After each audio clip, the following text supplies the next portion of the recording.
Change doesn't wait for the right moment. It begins the moment you decide you've had enough of standing still. That single thought changed everything for me. For years, I kept telling myself I'd start when life calmed down, when I felt ready, when things made sense. But that moment never came. I woke up every day feeling drained, running through the same cycle, rushing, scrolling, surviving. I wasn't unhappy, but I wasn't growing either. I realized I was living on autopilot, waiting for motivation that was never going to knock on my door. So I made a small but powerful decision. I gave myself 1 week, 7 days to focus, to reset, to rebuild some control over my life. I didn't try to change everything at once. I just changed 5 small habits, things that looked ordinary on the surface but felt extraordinary in impact. My mornings got lighter. My thoughts got clearer. My confidence came back. It wasn't a miracle. It was awareness turned into action. This week taught me something simple yet life-changing. You don't need to start big to feel alive again. You just need to start. Because one focused week of the right habits can do what months of waiting never will. It can give you your life back. Number 1, wake with purpose and stop wasting your first hour. Every life that ever turned around started with one simple decision, the decision to wake up with purpose. Not just to wake up because the alarm told you to, but to wake up because you decided to take back control of your life. That first hour of your day is not just another 60 minutes. It's the foundation on which your entire day is built. If you waste it, you build your day on sand. But if you use it well, you build your day on rock. Most people start their mornings in reaction. They reach for their phone before their eyes are even fully open. They scroll through other people's lives, messages, and noise. They rush to check what the world needs from them before they even decide what they want from themselves. And then they wonder why the day feels heavy, why they're tired before noon, why nothing seems to change. The answer is simple. The first hour sets the tone. If you give it away, you give your power away. When I changed my mornings, I changed my life. The first time I woke up with purpose, I realized I had been living on autopilot. For years, I was just existing, waiting for motivation to appear, waiting for life to get easier. But one day I decided that the first hour of my day would no longer belong to laziness or distraction. It would belong to me. I stopped checking messages. I stopped hitting the snooze button. I stopped letting my morning control me. I began to control it. Waking with purpose doesn't mean jumping out of bed with fake energy or pretending to be cheerful. It means starting your day knowing why you're alive. It's opening your eyes and saying to yourself, this day matters. I matter. My actions today will shape my future. You don't have to shout it. You just have to mean it. That simple awareness changes everything. Think about it. The first hour of your day determines your focus, your mood, and your mindset. If you spend it in confusion, distraction, or stress, you carry that energy with you. But if you spend it with calm, clarity, and intention, the rest of your day follows that pattern. You can't build a strong life with weak mornings. You can't expect focus if you begin in chaos. When you wake with purpose, you start by deciding what that purpose is. Maybe your purpose is growth, discipline, family, peace, contribution, or personal excellence. It doesn't matter what it is, as long as you know it. Because purpose gives direction, and direction gives power. Without it, you're just wandering. Purpose is what makes you wake up and say, I'm not wasting this day. I'm going to make it count. Now, waking with purpose requires planning the night before. You can't go to sleep in confusion and expect to wake up in clarity. Before you close your eyes, ask yourself what kind of morning you want to wake up to. Do you want to feel rushed, or do you want to feel grounded? Do you want to start by reacting, or do you want to start by leading? Prepare your space, prepare your mind, and make it easy to choose progress over comfort. When the alarm rings, your first battle begins. The voice that says 5 more minutes is the same voice that keeps you from greatness. That voice is not your friend, it's your habit. Every time you give in, you teach yourself that comfort wins. Every time you resist, you teach yourself that purpose wins. Waking with purpose means you rise even when it's not easy. because easy never built anyone's dreams. Now, once you're up, the question is, what do you do with that hour? The first thing you do sets the rhythm for the rest of your day. Some people start with prayer, some with journaling, some with stretching, some with planning. The activity is not the point, the intention behind it is. The goal is to remind your mind who's in charge. You are. When I began changing my mornings, I started with silence. 10 minutes of sitting quietly before the world began pulling at me. No phone, no noise, just me and my thoughts.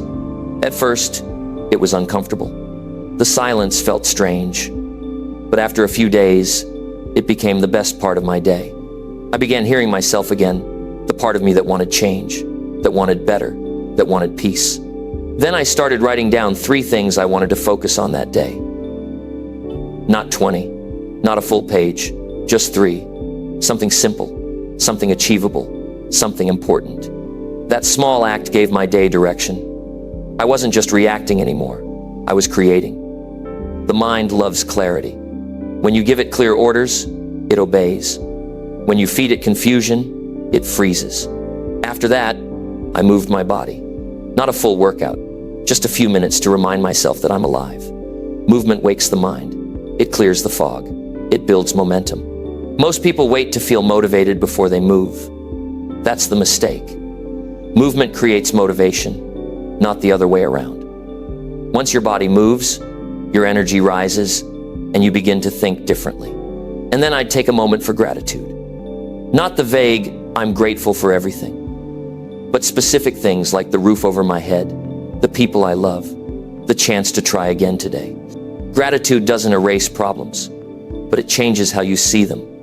It pulls your attention away from what's missing and puts it on what's possible. It reminds you that you already have more than enough to start. That's what waking with purpose does. It gives you back your awareness. It makes you the author of your day instead of a character in someone else's story. It's not about perfection. Some mornings will be messy. You'll oversleep. You'll feel tired. You'll want to give up.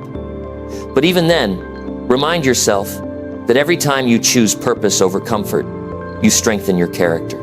That's how confidence grows, not by success alone, but by keeping small promises to yourself. Most people say they don't have time in the morning. But it's not about time. It's about choices. You always have time for what you make important. If you wake up 15 minutes earlier, that's 15 minutes of peace the world can't steal from you. 15 minutes of clarity before the chaos begins. That small choice can change your entire day, and your days create your life. The truth is, how you start your morning is how you live your life. If you begin with intention, you'll live with intention. If you begin with distraction, you'll live distracted. Waking with purpose is a commitment to stop living by accident. It's a declaration that your time matters, your energy matters, and your direction matters. You might not feel the change on the first day, but give it a week. 1 week of disciplined mornings, 1 week of taking that first hour seriously. You'll notice something, your thoughts start to clear up. Your confidence rises. You feel more in control, and that feeling builds momentum. The more you do it, the more your life aligns with who you want to be. You'll start to see opportunities that were invisible before. You'll start to feel calmer in situations that used to stress you. You'll start responding instead of reacting. That's what purpose does. It puts you back in control of your emotions, your focus, and your time. There's power in being awake before the world. There's power in sitting quietly before the noise begins. There's power in saying, I'm going to lead my life, not chase it. That's the kind of power that builds confidence, discipline, and success. Not the loud kind of success people post about, but the quiet kind that lives inside you. When you own your morning, you own your life. Because if you can control the first hour, you can control the next. And if you can control your days, you can control your destiny. Life doesn't change in one day, but it can begin in one morning, the morning you decide to stop wasting your first hour and start using it to build the person you were meant to become. So tomorrow, when the alarm rings, remember this, that's not just the sound of a new day. That's the sound of a new chance. A chance to take back your time, to take back your peace, and to take back your purpose. You've been given another sunrise. What you do with it is your choice. And that choice, that first hour, can change everything. Number 2, write your thoughts daily and see your patterns clearly. Every person carries a voice inside that never stops speaking. It whispers opinions, fears, hopes, and doubts all day long. Most people never slow down long enough to hear it clearly. They live rushed, reacting to life instead of understanding it. But when you start writing your thoughts daily, everything changes. You stop drifting through your days and start seeing what's really going on inside your mind. Writing is not just putting words on paper, it's a mirror. It shows you what you've been thinking, how you've been feeling, and what's been shaping your life without you realizing it. The moment you sit down to write your thoughts, you start separating noise from truth. You see what you actually believe, not what you've been repeating out of habit. Most people live unaware of how their thinking patterns control them. They keep running the same stories. I'm not good enough. I'll start later. It's too late for me. These thoughts turn into emotions. Those emotions turn into actions. And those actions create results. So if you want to change your life, you must first understand your thoughts. And writing is how you do that. When I began writing every day, it felt strange. I didn't know what to say. My mind was full, but my page stayed empty. That's normal. You've spent years thinking, not expressing. So in the beginning, don't worry about structure, grammar, or style. Just write. Write whatever is on your mind, even if it doesn't make sense. I feel tired. I don't know what I'm doing. I'm scared. I'm hopeful. Every word matters. The point is not to impress. The point is to express. The page doesn't judge you. It doesn't interrupt. It doesn't argue. It just listens. After a few days, you start to notice something powerful patterns. You begin to see the same thoughts appear again and again. Some are helpful, but most are not.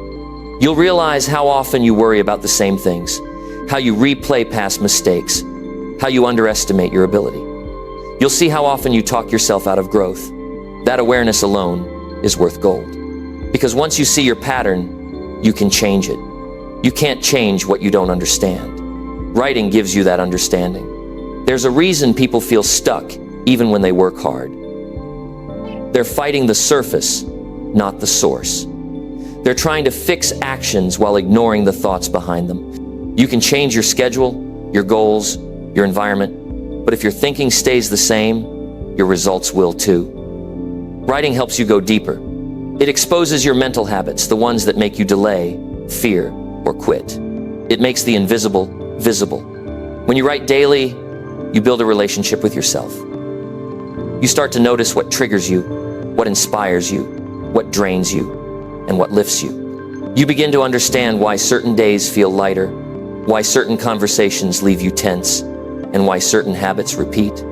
You become an observer of your own mind, not just a participant. That shift changes everything. Because awareness is the first step toward freedom. Every morning or night, take a few minutes and write. Not with the goal of creating something perfect, but with the goal of being honest.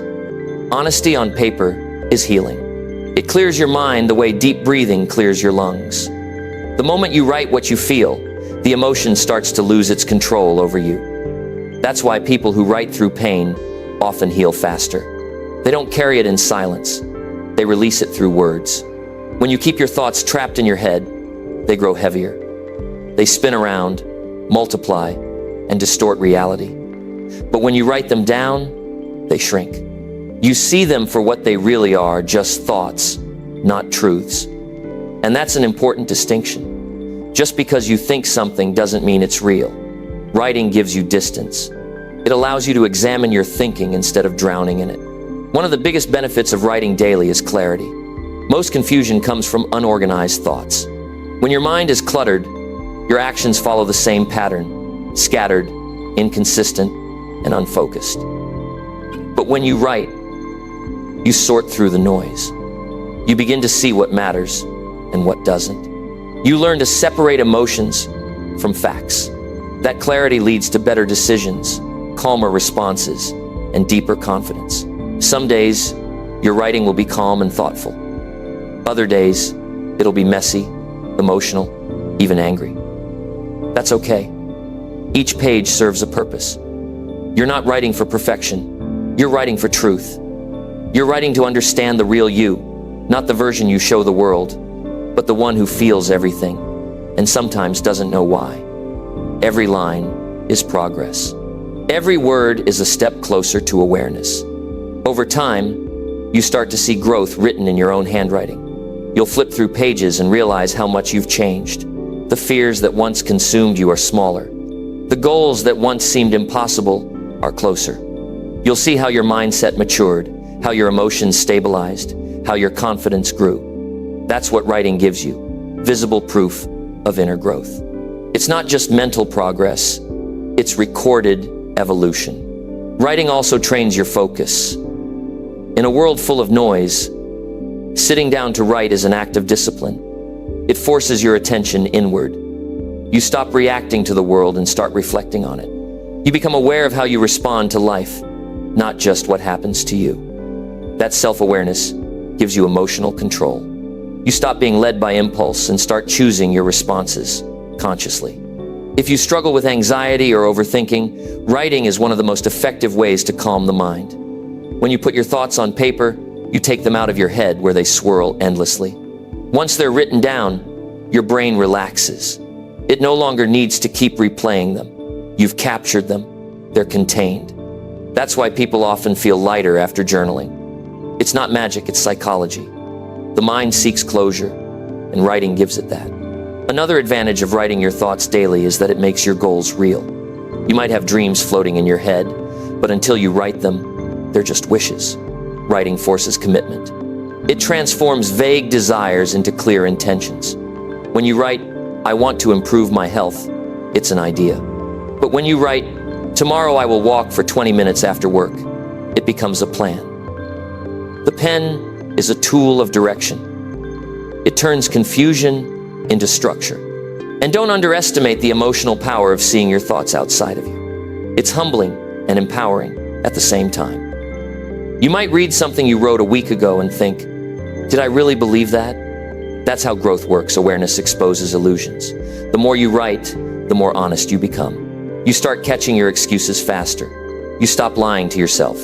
You learn what thoughts are helping you move forward and which ones are holding you back. Consistency is key. One day of writing won't change much, but a week, a month, a year, that will. Over time, you develop mental strength. You become patient with your process. You stop expecting instant transformation and start respecting steady improvement. Writing is like exercise for the mind. The more you do it, the stronger you become. You don't wait to feel ready.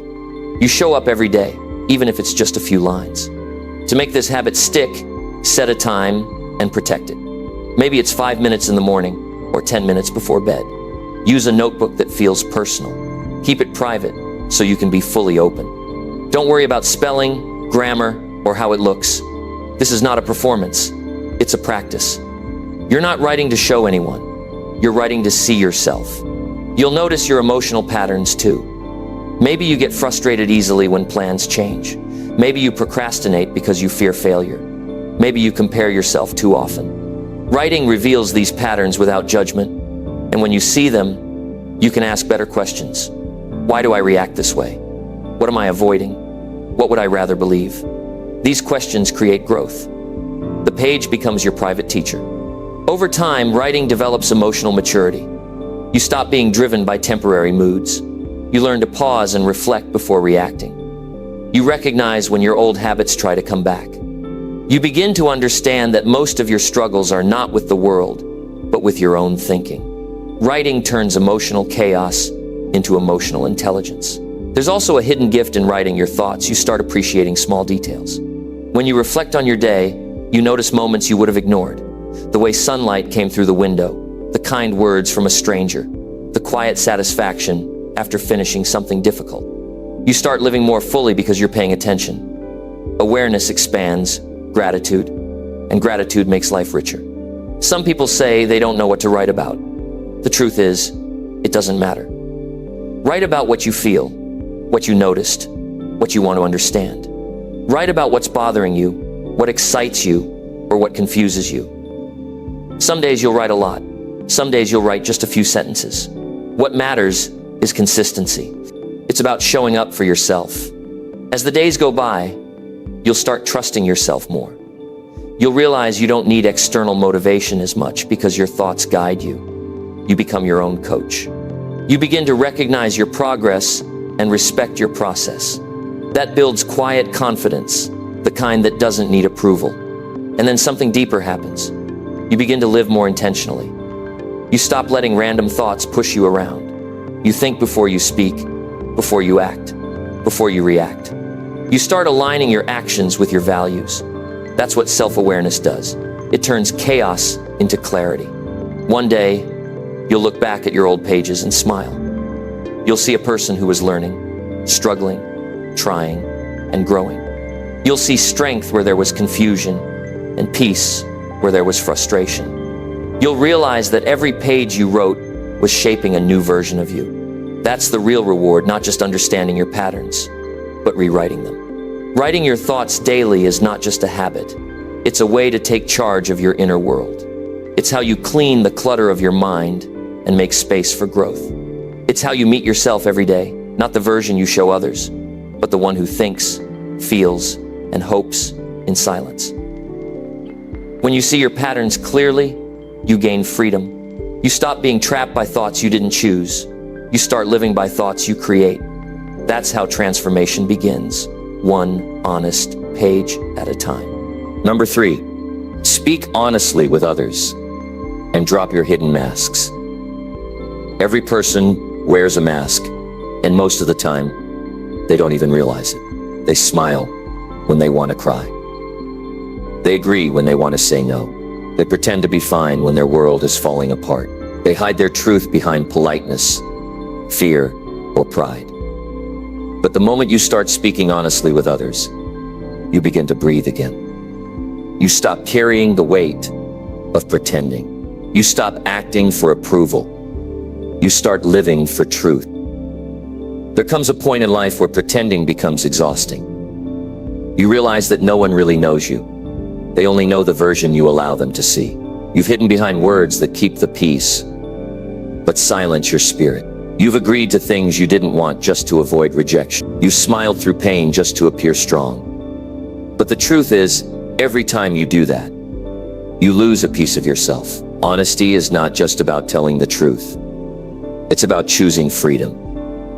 When you start speaking honestly, you begin to align your inner world with your outer one. That alignment creates peace. You no longer have to remember who you were pretending to be. You don't wake up with the anxiety of keeping your image intact. You can look people in the eye and know that what you say is real. That's power.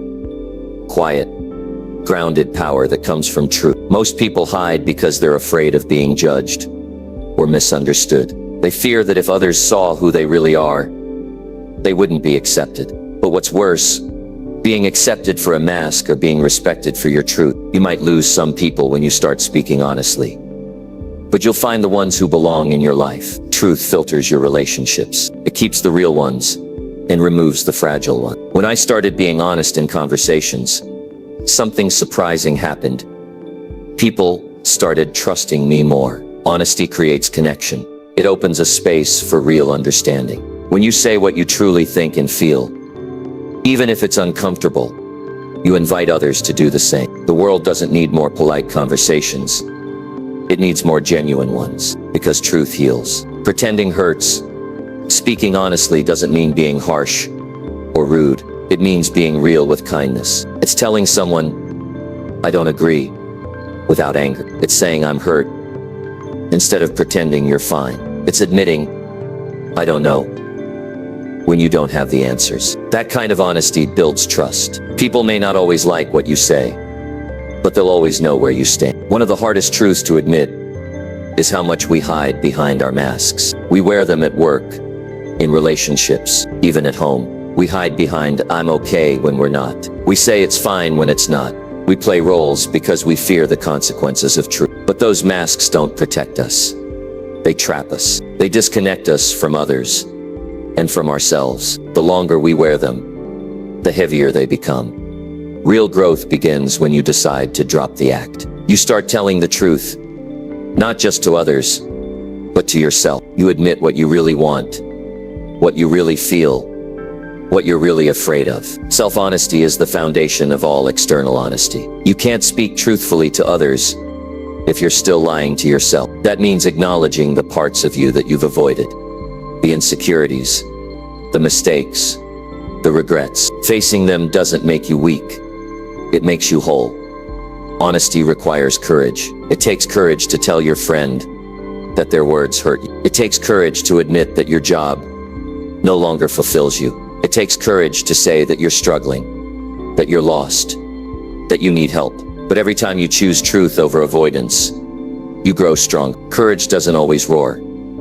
Sometimes it's a quiet sentence that says, "This is how I really feel." Once you begin living honestly, your life becomes simpler. You stop wasting energy maintaining false appearances. You stop replaying conversations, wondering if you said the right thing. You stop fearing exposure because there's nothing to hide. Honesty gives you mental clarity. It declutters your relationships. It frees you from the exhausting effort of keeping up an image.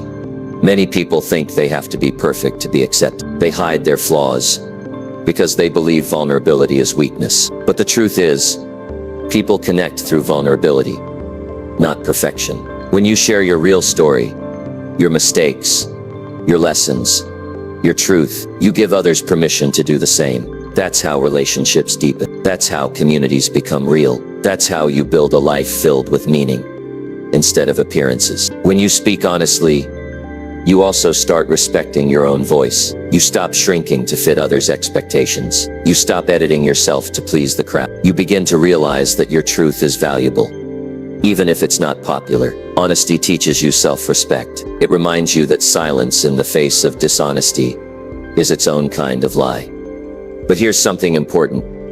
Honesty must be guided by compassion. Truth without kindness can cut too deep. The goal is not to wound, it's to free. When you speak truth with empathy, people can feel your intention. They may not always agree, but they'll sense your sincerity. That's what builds lasting influence. Truth delivered with respect. One of the most powerful changes you'll notice when you start being honest is peace. Inner peace comes from living without contradiction. When your words match your feelings, when your actions match your beliefs, when your relationships are built on truth, you sleep better, you breathe easier. You stop looking for validation because you already have integrity. Life becomes clearer when you stop pretending. You begin to attract people who appreciate your authenticity. You create environments where truth is welcome. You stop engaging in shallow talk and start having meaningful conversations. You listen better because you're no longer busy maintaining an image. You become grounded, present, and real. It's not always easy. Honesty might shake things up. You may lose some comfort. You might disappoint people who were used to your silence. But honesty builds something stronger than comfort. It builds respect. You start to earn it from others and from yourself. You begin to live in alignment with your value. And that alignment brings confidence. Not loud, fake confidence, but the quiet kind that comes from knowing you live by truth. The more you practice honesty, the more natural it becomes. At first you'll hesitate. You'll think twice before speaking your mind. But with time, your fear fades. You learn that truth doesn't destroy real relationships. It strengthens them. The people who leave your life because of your honesty were never meant to stay. The ones who remain will appreciate your courage. And something else happens. Your energy changes. Pretending drains you. Honesty energizes you. It gives you back your voice, your identity, and your strength. You start to feel lighter because you're no longer carrying secrets. You start to feel proud because you're living authentically. And that feeling spreads into every part of your life. Your work, your relationships, your sense of purpose. Speaking honesty also teaches you boundaries. You learn to say no when you need to. You stop apologizing for wanting what's right for you. You stop explaining your worth. Honesty protects your peace because it forces clarity. There's no confusion when truth is present. Everyone knows where they stand. The greatest freedom a person can have is the ability to be themselves completely. No filters, no pretending, no mask. When you can walk into any room and speak your truth with calm confidence, you've won a victory that money or status can't buy. That's emotional freedom. That's personal power.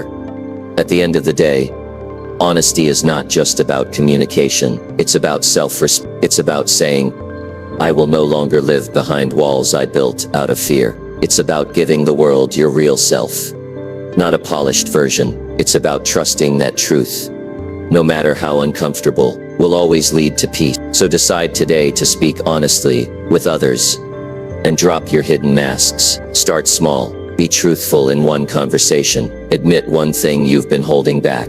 Say what you mean with kindness. Express what you feel without fear. Each act of honesty brings you closer to authenticity, and authenticity brings you closer to freedom. Because when you live honestly, you live fully.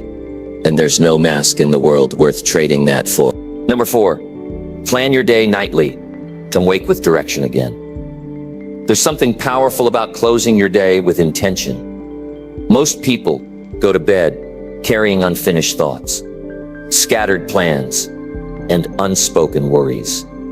They wake up tired, confused, and reactive. But when you take a few minutes each night to plan your next day, your entire life begins to change. You stop waking up lost. You start waking up with direction. You begin each morning with a map instead of wandering aimlessly through another set of hours. Planning your day at night is not about control or rigidity. It's about clarity. It's about telling your mind where to go before the world tells it for you. The truth is, your brain never fully rests until it feels settled. That's why people toss and turn in bed. Their mind keeps replaying what they forgot to do or what they must remember tomorrow. But if you take 10 quiet minutes before sleeping to write things down, your mind relaxes. You've given it structure. You've told it, I've got tomorrow handled. That's when you finally sleep with peace. When I began this habit, it was simple. I'd sit at the edge of my bed with a notebook and ask myself a few questions. What needs my attention tomorrow? What matters most? What can wait? It wasn't a complicated process. It was about awareness. Because what you plan, you control. What you ignore controls you. Those few minutes became one of the most productive investments of my life. Planning nightly trains your focus. It forces you to separate what's urgent from what's important. Most people live reacting to noise, messages, meetings, interruptions, distraction. They confuse activity with progress. But planning gives you perspective. You see what truly moves your life forward and what's just keeping you busy. When you identify your priorities the night before, you wake up ready to take action instead of wasting your morning deciding where to start. It's not about filling every minute with tasks. It's about designing your day with purpose. A well-planned day doesn't mean every second is scheduled. It means every hour has direction. You can include time for work, rest, learning, and reflection. The goal isn't to live like a machine, but to live with awareness. When you know your plan, you stop drifting. You stop saying, I don't have time. Because you start using time intentionally. Think of your nightly planning as a conversation with your future self. You're saying, I care about the person I'll be tomorrow. You're setting them up for success. You're giving them clarity so they don't wake up to confusion. That kind of preparation builds confidence. You stop starting each day from zero. You begin with momentum already in motion. Planning the night before also helps you manage your energy, not just your time. Some tasks require deep focus. Others are lighter. When you know your schedule in advance, you can align your work with your natural rhythm. You can place demanding tasks during your high-energy hours, and simpler tasks when your energy dips. You begin living strategically instead of randomly. There's also a mental discipline that grows from this habit. You start treating your time with respect. You stop saying yes to everything because your plan gives you boundaries. You can see clearly what fits and what doesn't. That clarity protects your peace. It reduces stress. You begin to value quiet preparation more than constant busyness. Every night, as you plan, take a moment to reflect. Ask yourself what went well today. What could have gone better? This isn't about criticism. It's about learning. Reflection turns experience into wisdom.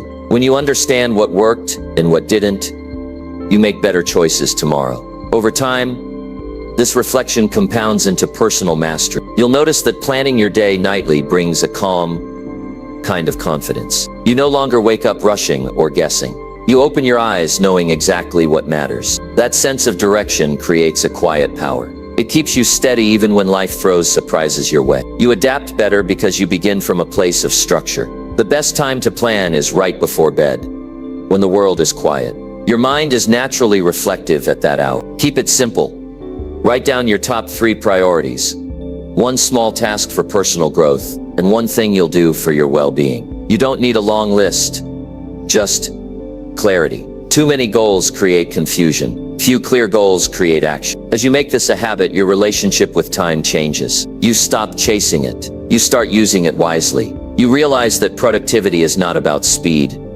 It's about direction. Some people move fast but go nowhere. Others move steadily and reach further. Planning helps you become the second kind. It aligns your actions with your intentions. When you plan your day nightly, you also begin to notice patterns. You see what tasks keep repeating, the ones you keep postponing. That repetition reveals what you're avoiding. Maybe it's a conversation, a project, or a habit. Planning exposes procrastination. It brings accountability. You can't keep writing the same goal without eventually asking yourself why it's still undone. That kind of self-awareness pushes you toward change. There's also an emotional benefit to this habit.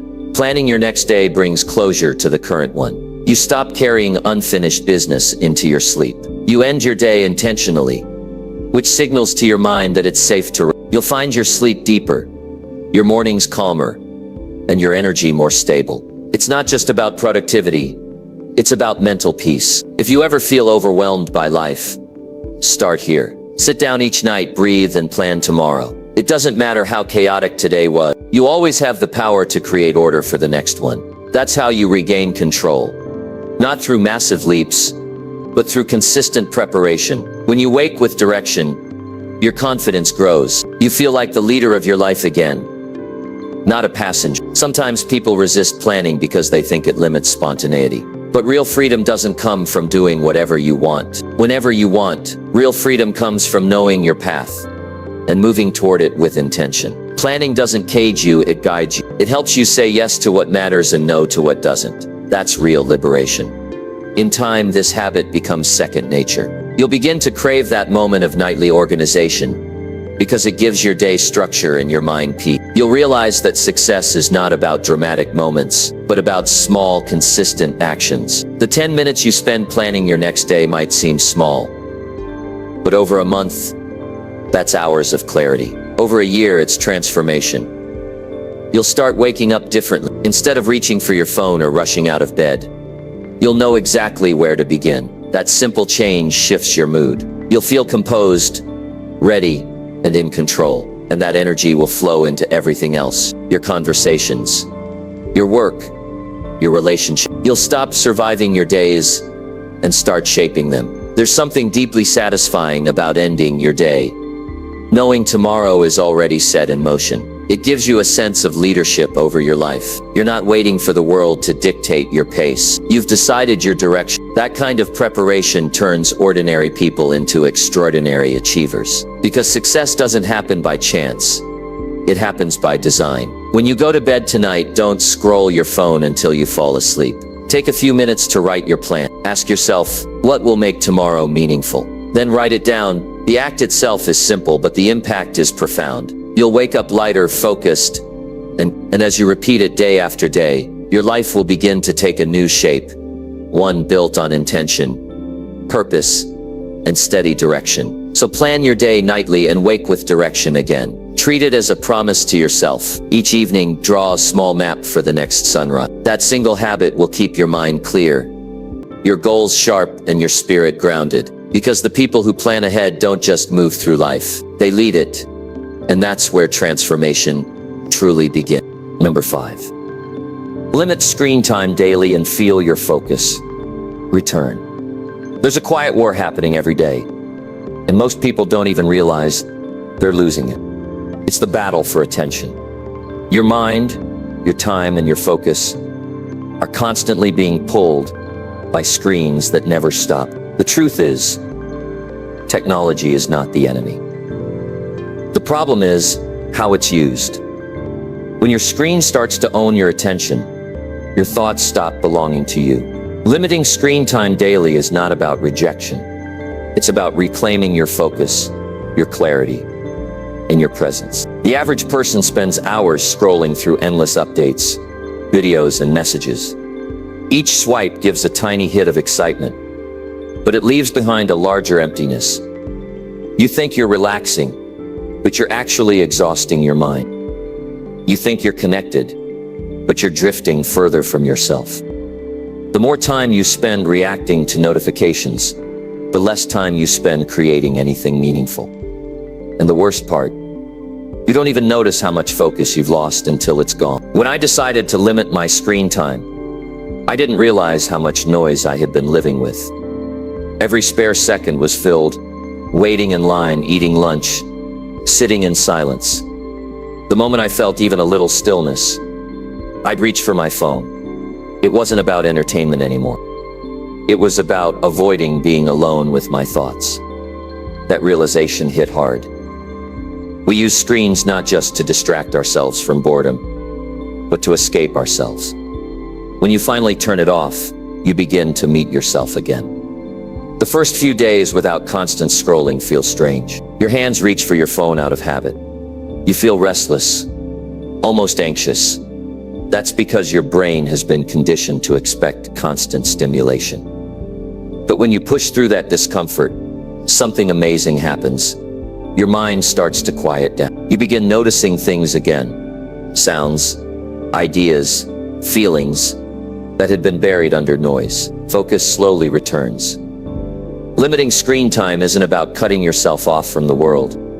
It's about creating balance. The digital world should serve your goals, not steal them. Every time you choose to stay away from the endless scroll, you're making a powerful decision to be present in your own life. You start remembering what it feels like to think deeply, to listen fully, to work without interruption. That's where real satisfaction comes from. The moments when your mind is fully yours. Set boundaries with your screens. Decide when and how you'll use them instead of letting them decide for you. Turn off notifications that don't serve your growth. Designate times during the day to check messages or social media, and stick to it. Create screen-free zones, your bedroom, your dinner table, your morning routine. These boundaries are not restrictions. They're freedoms disguised as rules. Every boundary you build gives you a little more of your life back. You'll start to notice that your energy changes. Screens drain focus because they keep your attention fragmented. Every time you switch from one app to another, your brain pays a cost. It takes time to refocus. When you stop jumping from one distraction to the next, your mind begins to feel stronger. You start reading longer, thinking deeper, and listening better. Your attention span, once scattered, becomes solid again. That's when creativity returns. That's when discipline grows. There's also an emotional benefit to limiting screen time. Too much exposure to constant information creates comparison, anxiety, and mental fatigue. You start measuring your life against highlights of others. You forget that what you see online is not reality. It's a version of it. When you reduce that noise, your self-worth starts coming from within, not from numbers on a screen. You begin to appreciate your own progress again. You stop racing against strangers and start running your own race. In those quiet hours without screens, you rediscover simple joy. You notice how food tastes when you're not distracted. You hear your thoughts forming naturally. You remember what it feels like to have a real conversation without checking your phone every few minutes. Those moments don't look spectacular, but they feed your soul. They bring peace that no video or post ever could. You'll also realize how much time you truly have. When you limit screen time, hours start reappearing in your day. Time that once vanished into endless scrolling becomes available for something better. Reading, walking, thinking, learning, resting. Time is the most valuable currency you have, and most people spend it mindlessly. Once you see how much of it you've been trading for nothing, you'll never want to go back. At first you might feel disconnected, but soon you'll feel reconnected. Not to the internet, but to yourself and to real life. You'll see the people around you more clearly. You'll listen more intently. You'll start remembering details you used to miss. Your relationships grow stronger because your attention returns to them. People feel valued when you give them your full presence. In a world starving for attention, presence is the rarest form of love. If you work with screens, You can't avoid them completely, but you can decide when to step away. Take breaks, stand up, stretch, and look around. Give your eyes a rest. Let your mind reset. Even small pauses help you regain energy. Productivity isn't about endless screen time. It's about focused energy in the right direction. You'll notice that your sleep improves too. Screens before bed flood your brain with light and stimulation that keeps you alert. When you disconnect an hour before sleeping, your mind settles. You fall asleep faster and wake up more refreshed. Those hours of rest are not a luxury. They're your recharge. Without good rest, focus can't survive.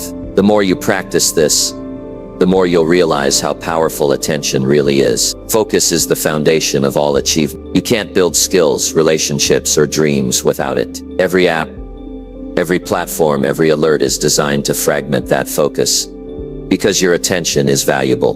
The moment you take it back, you become harder to manipulate. You start using technology consciously instead of being used by it. There's a quiet strength that grows when you limit screen time. You stop reacting to everything that flashes in front of you. You stop chasing every update. You begin to respond to life instead of being controlled by it. You make space for original thoughts to rise, thoughts that come from reflection, not repetition. That's where real intelligence lives, in the space between distractions. Try this. Pick 1 hour each day when you go completely screen-free. No phone, no computer, no television. Just time for you to think, to walk, to write, to breathe. At first it might feel uncomfortable, even empty. But that emptiness is not a void. It's space. It's the space where ideas grow, where calm returns, where focus rebuilds. The more you practice, the more natural it becomes. Soon you'll start noticing a deeper connection to your work. Tasks that once felt heavy will flow more easily. You'll stop needing constant entertainment. Silence will start feeling powerful instead of boring. You'll begin craving peace more than stimulation. That shift changes everything. Your habits, your energy, your perspective. You'll also realize how much stronger your attention becomes in conversation. You'll look people in the eyes and actually hear them. You won't be halfway through a chat while scrolling something else. That presence builds trust. It makes you memorable. People start feeling seen and understood around you. That's what true connection looks like. Limiting screen time doesn't mean rejecting modern life. It means living consciously in a digital age. It's about choosing quality over quantity, depth over noise, focus over distraction. It's about reminding yourself that your attention is sacred. What you give it to shapes who you become. Every time you pick up your phone, ask yourself, is this helping me or numbing me? That one question can change your relationship with screens forever. Awareness turns mindless use into mindful choice. Once you realize the cost of distraction, you stop paying it so easily.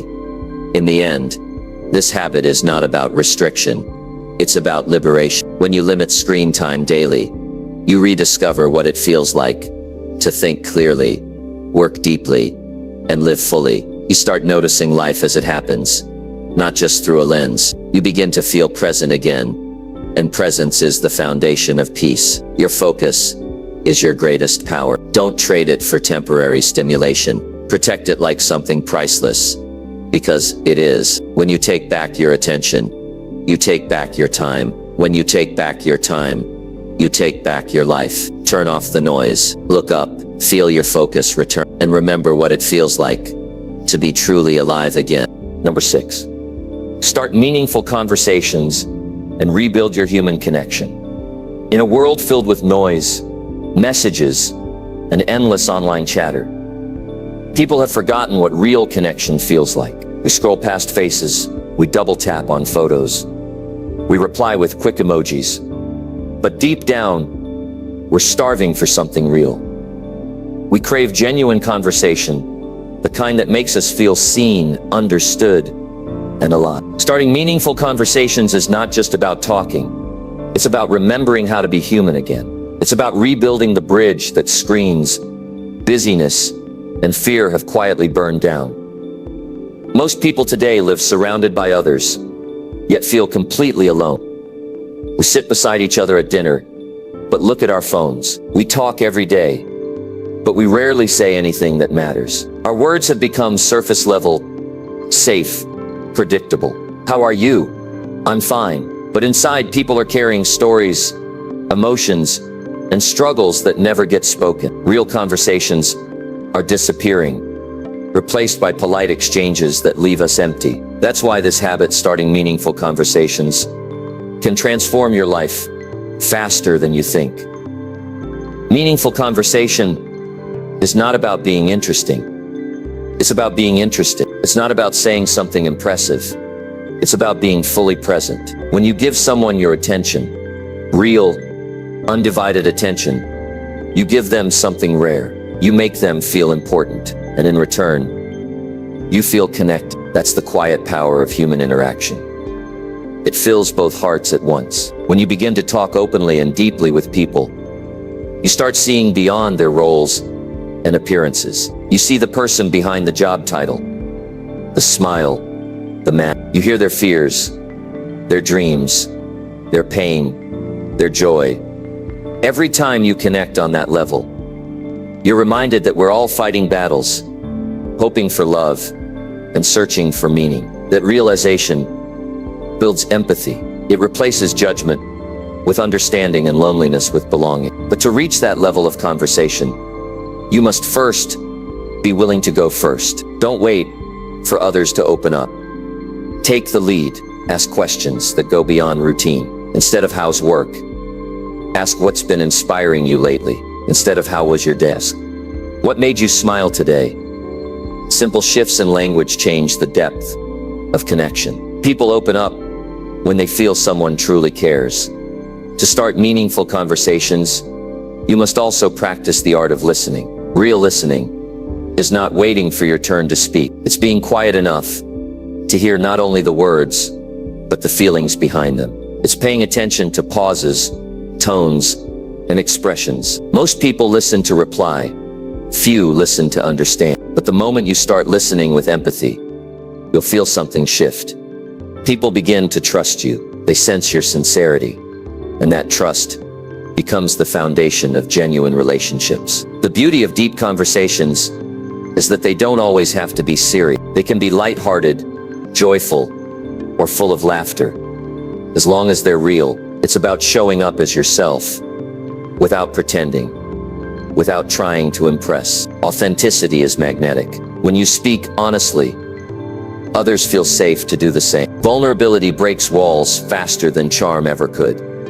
One of the saddest truths about modern life is that people confuse connection with communication. Just because you talk often doesn't mean you're truly connected. You can text someone every day and still not know who they really are. But one honest, open-hearted conversation can build a bond that lasts a lifetime. It's not about frequency, it's about depth. When you make the effort to start meaningful conversations, you begin to notice how much people want to be heard. Everyone is carrying something. Everyone wants to tell their story, but doesn't always have someone who listens without judgment. You can be that person. You can be the one who makes others feel seen. That's not only a gift to them, it's nourishment for your own soul, because connection heals both ways. Meaningful conversations also reconnect you with the present moment. They pull you out of distraction and remind you that life is happening here and now,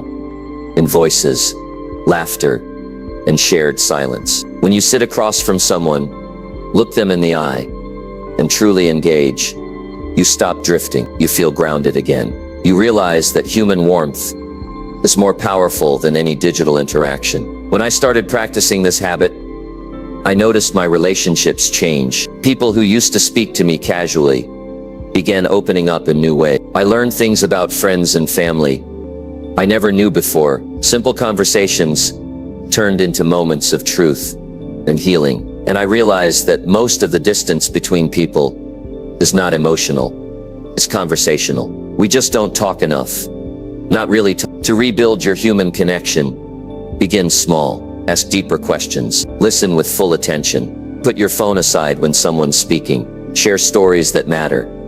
Not the polished ones, but the real ones. Tell people how you actually feel. Thank them for being honest. Express appreciation when someone opens up. The more you do this, the more you'll attract meaningful relationships. There's also a personal transformation that happens when you build deeper connections. You become more self-aware. The way others respond teaches you about your own energy, your own patterns. You start noticing when you interrupt, when you deflect, when you hide behind humor or avoidance. Conversation becomes a mirror. It shows you not just others, but yourself. Meaningful conversations can also heal conflict. Most misunderstandings come from unspoken emotions or assumptions. When you approach others with honesty and empathy, even difficult conversations become productive. You stop trying to win arguments and start trying to understand perspectives. You shift from ego to connection, and that's where real resolution begins. In a disconnected world, being a person who genuinely connects makes you stand out. People will remember how you made them feel respected, understood, valued. You'll become a source of light in their day. And slowly, your life begins to fill with depth, deeper friendships, stronger bonds, and a sense of belonging that can't be found through screens or status. But don't expect everyone to match your openness right away. Some people will take time to trust. Others might resist. That's okay. Keep showing up authentically. Keep choosing honesty over comfort. Over time, people feel the difference. They sense that your interest is real, not forced. And when they finally open up, the connection is worth every moment of patience. There's a special kind of peace that comes when you no longer hide behind small talk. When you allow your heart to speak freely and you listen without judgment, conversations stop being transactions.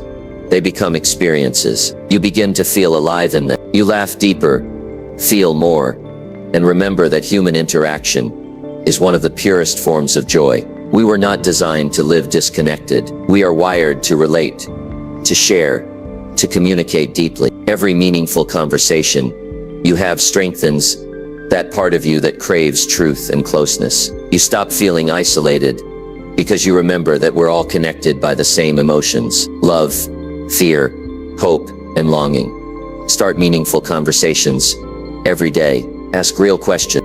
Offer real answers. Be the kind of person who makes others feel safe to be themselves. Connection doesn't require grand gestures. It only requires presence. Each honest conversation rebuilds a piece of humanity that modern life has weakened. And one day you'll notice something beautiful. You'll feel lighter, happier, more at peace. You'll realize that connection was never lost. It was just buried under distraction and fear.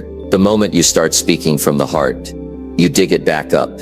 So talk to people, not to pass time, but to share life. Speak with warmth, listen with intention, and give others the rare gift of being truly heard. Every time you do, you remind the world what it means to be human again. Because the truth is simple. When you start meaningful conversations, you don't just rebuild your human connection, you rebuild your heart. Number 7, eat with awareness and respect your body every meal. Most people eat to fill their stomachs, not to nourish their bodies. They rush through meals, scrolling on their phones, distracted by screens, barely noticing what they're putting into themselves. Eating has become mechanical, something we do without thinking, like breathing on autopilot. But when you start eating with awareness, when you begin to respect your body every meal, your relationship with food and with yourself changes completely. You realize that eating is not just a physical act. It's emotional, mental, and deeply spiritual. It's how you show care for the body that carries you through life. Awareness while eating begins with slowing down. It means sitting down for your meal and actually being there, not halfway between tasks, not while scrolling, not while distracted. Just you and your food. It might sound simple, but that small act transforms everything. You start to see what's on your plate. You notice the colors, the smells, the textures. You become grateful, not just for the food itself, but for the effort, the time, and the people behind it. Every bite becomes an act of appreciation instead of an act of habit.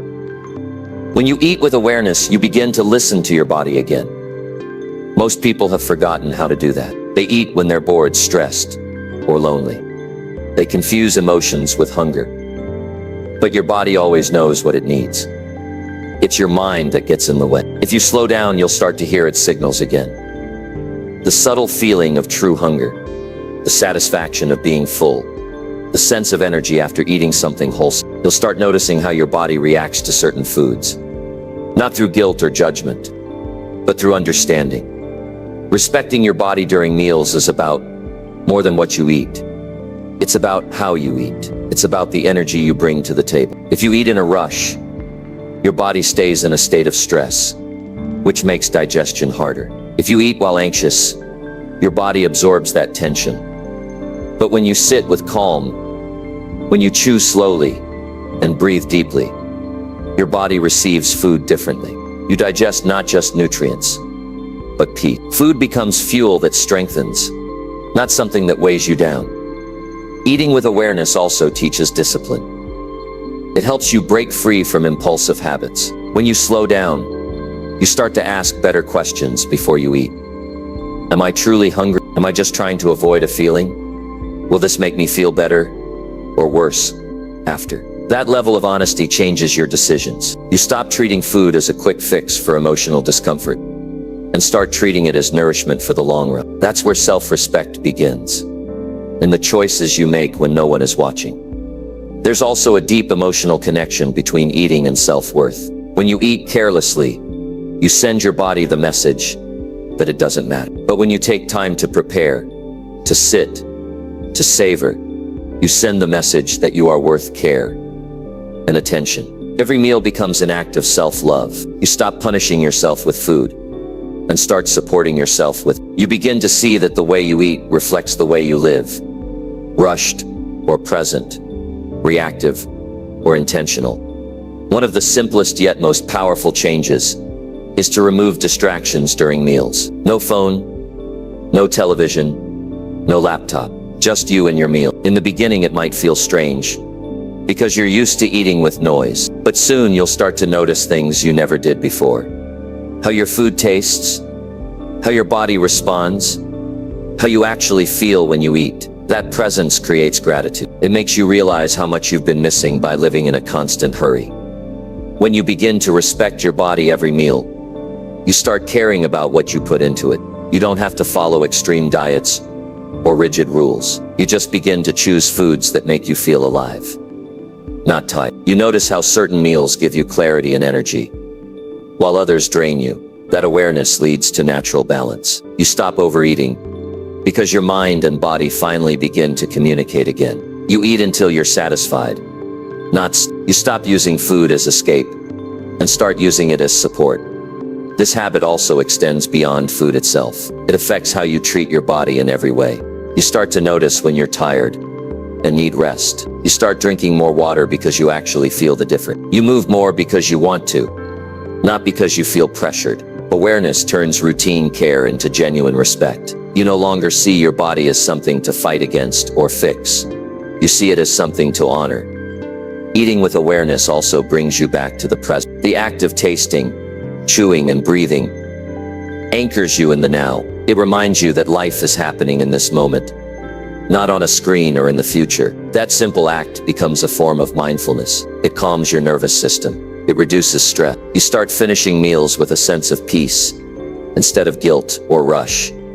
There's a quiet confidence that grows when you begin to care for your body this way. You start to carry yourself differently. You feel lighter, clearer, and more in control. You stop chasing quick comfort and start building lasting vitality. People notice it too. The glow, the calm, the presence. Because when you respect your body, it shows. Eating with awareness doesn't mean perfection. There will be days when you eat fast, when you choose something less healthy, when you slip back into old habits. That's okay. Awareness is not about punishment. It's about returning. It's the decision to come back to yourself over and over again. Each meal is a new chance to practice presence and respect. Each one is a new opportunity to reconnect with your body and appreciate it for everything it does for you. The simple truth is this: your body listens to every choice you make. It reflects how much you care. When you eat with awareness, you build trust with yourself again. You stop ignoring your needs. You stop numbing your emotions. Through food, you start listening, caring, and honoring the one thing that carries you through this life. Food is more than fuel. It's a conversation between you and your body. Every bite is a word. Every meal is a message. Ask yourself what you're saying when you eat. Are you saying, "I care about you," or are you saying, "You're not worth the time"? Awareness gives you the power to change that mess. It turns eating into a daily practice of self-respect. Imagine what would happen if you began treating every meal as sacred time. Not for indulgence, not for guilt, but for gratitude. Imagine starting each meal with a deep breath, appreciating the food, and ending it with a feeling of satisfaction, rather than regret. You'd not only improve your physical health, but your mental and emotional health too. You'd stop fighting your body and start partnering with it. Over time, this habit transforms how you live. You begin to notice beauty in simple routines. You become more patient, more present, more at peace. You stop chasing extreme fixes and start embracing steady care. Because when you eat with awareness and respect your body every meal, you don't just change your diet. You change your entire relationship with yourself. Your body has been waiting for your attention. It's been sending signals asking for kindness, for balance, for awareness. Listen to it. Feed it with care. Eat slowly. Breathe deeply. Feel the life in every bite. You don't need to be perfect. You just need to be present. The moment you start honoring your body, it starts healing. Not just physically, but emotionally too. So from this day forward, eat with awareness and respect your body. Every meal, let every bite remind you that you are alive, capable, and deserving of care. When you treat your body with respect, it gives that respect back in strength, energy. The way you eat is the way you live. So make every meal a promise to live with awareness, gratitude, and self-respect. Number 8, move your body intentionally and release stored emotions fast. Your body remembers everything you've been through. Every moment of stress, every burst of anger, every ounce of sadness you didn't express gets stored inside it. Most people carry years of emotional weight without realizing it. They keep moving through life mentally, but their body stays locked with tension, pain, and exhaustion. When you start moving your body intentionally, not just for fitness, but for emotional release, you discover something powerful. Your body is your greatest healer. Movement clears what words cannot. It helps you let go of what your mind keeps replaying. We live in a world that glorifies overthinking, but forgets how to feel. People spend hours trapped in their heads, analyzing, worrying, replaying the same problems. But the body doesn't need analysis.